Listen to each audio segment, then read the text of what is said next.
कुछ जंगल सिर्फ पेड़ों से नहीं बने होते। कुछ जंगल अपने अंदर अंधेरे के ऐसे रहस्य छुपाए रखते हैं जिनका सामना करने की हिम्मत हर किसी में नहीं होती।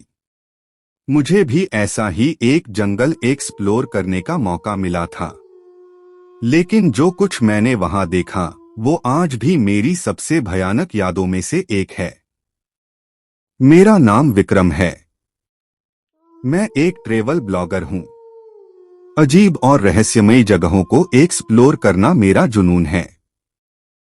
पर इस बार मेरा जुनून मेरी सबसे बड़ी गलती साबित हुआ। ये घटना मध्य प्रदेश के सतपुड़ा जंगलों की है, जहां मुझे एक पुराना खंडहर हो चुका मंदिर खोजने जाना था। इस मंदिर के बारे में कहा जाता था कि वहां कोई रहता है, कोई जिसे इंसान नहीं कहा जा सकता। जब मैंने गांव वालों से इस जंगल के बारे में पूछा तो एक बूढ़े आदमी ने कहा, बाबू उस जंगल में मत जाइयो, वहां जो जाता है वो लौटकर नहीं आता। मैंने हंसते हुए कहा, अंकल भूत प्रेत जैसी कोई चीज नहीं होती, लोग बस अफवाहें फैलाते हैं। लेकिन तब मुझे नहीं पता था कि ये सिर्फ अफवाहें नहीं थीं, बल्कि एक सच्चाई थी जिससे मैं जल्द ही सामना करने वाला था। मैंने अपनी बाइक उठाई और जंगल की ओर बढ़ने लगा। जैसे जैसे मैं जंगल के अंदर जाता गया, सब कुछ अजीब होने लगा। पेड़ बहुत बड़े और घने हो चुके थे। चारों तरफ बस अंधेरा ही अंधेरा था, जैसे सूरज की रोशनी यहां कभी पहुंचती ही नहीं। सबसे अजीब बात यह थी कि मुझे कहीं भी चिड़ियों या जानवरों की आवाज नहीं सुनाई दी, जैसे पूरा जंगल किसी गहरी नींद में हो। थोड़ी देर बाद मुझे एक टूटा हुआ बोर्ड दिखा जिस पर लिखा था, खतरा, आगे मत बढ़ो। लेकिन मैंने इसे नजरअंदाज कर दिया। मैंने बाइक की स्पीड तेज कर दी, लेकिन कुछ देर बाद ही मेरी बाइक अचानक झटके खाने लगी। ऐसा लग रहा था जैसे किसी ने पीछे से जोर से पकड़ रखा हो। मैंने ब्रेक लगाए और बाइक रोक दी। चारों तरफ देखा, कोई नहीं था, लेकिन मुझे महसूस हुआ कि कोई मेरी हर हरकत देख रहा है। मुझे हल्की सी घबराहट होने लगी, लेकिन मैं आगे बढ़ गया। करीब 1 घंटे के सफर के बाद मुझे जंगल के बीचों बीच वो जगह दिखी जहां मंदिर के अवशेष थे।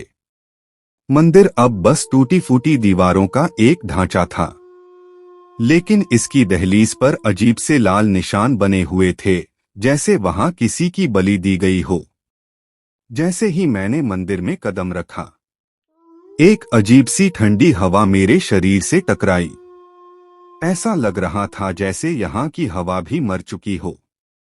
अचानक मुझे मंदिर के अंदर किसी के चलने की आवाज सुनाई दी। कौन है वहां? मैंने जोर से पूछा। कोई जवाब नहीं आया। मैंने टॉर्च जलाकर अंदर देखा, लेकिन वहां कुछ नहीं था, सिवाय कुछ पुरानी मूर्तियों के जो अब लगभग टूट चुकी थीं। फिर मेरी नजर एक दीवार पर पड़ी जहां कुछ लिखा हुआ था, जिसने भी इस जगह की शांति भंग की वो कभी जिंदा नहीं बचेगा। मैंने अपने कैमरे से तस्वीरें लेनी शुरू की, लेकिन जैसे ही मैं पहला फोटो क्लिक करने वाला था, टॉर्च की रोशनी झपकने लगी और अचानक बंद हो गई। अब मेरे पास रोशनी का कोई साधन नहीं था। चारों तरफ अंधेरा था और एक अजीब सा घुटन भरा माहौल बन चुका था। तभी मैंने मंदिर के अंदर से किसी के सांस लेने की आवाज सुनी। वो आवाज इतनी भारी और डरावनी थी कि मेरा खून जम गया। मेरी आंखें धीरे धीरे अंधेरे में देखने की कोशिश कर रही थीं और तभी मैंने उसे देखा। एक लंबा काले साए जैसा जीव, जिसके हाथ इंसानों जैसे थे, लेकिन लंबे और टेढ़े-मेढ़े नाखूनों से भरे हुए। उसकी आंखें लाल अंगारों की तरह चमक रही थीं। वो धीरे धीरे मेरी ओर बढ़ रहा था। मेरे पैरों में मानो जान ही नहीं थी। मैं चाहकर भी भाग नहीं सकता था। फिर उसने अचानक अपने नुकीले हाथ मेरी ओर बढ़ाए। मुझे लगा कि मेरी मौत आ चुकी है। लेकिन तभी एक जोरदार चीख गूंज उठी। वो चीख इतनी भयानक थी कि पूरा जंगल कांप उठा।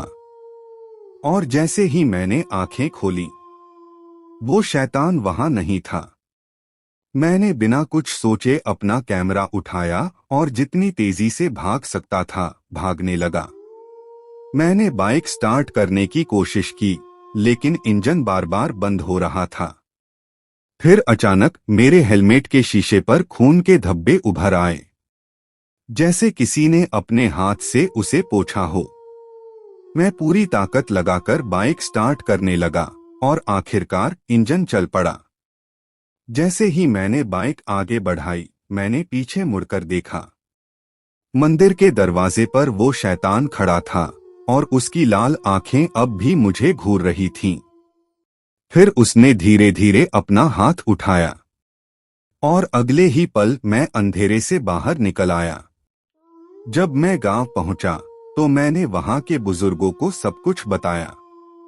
एक बूढ़े ने मेरी ओर देखा और कहा, तू तो बच गया बेटा, पर वो तुझे कभी भूलने नहीं देगा। आज भी जब मैं वो वीडियो देखता हूं जो मैंने वहां रिकॉर्ड किया था, तो उसमें कुछ नहीं दिखता, बस एक अंधेरा और कहीं दूर से आती हुई एक आवाज, तू फिर आएगा। उस दिन के बाद मैंने कभी जंगलों की ओर कदम नहीं बढ़ाया। पर कभी कभी जब रात को नींद नहीं आती, तो ऐसा लगता है जैसे कोई मेरे कमरे के कोने में खड़ा मुझे देख रहा हो।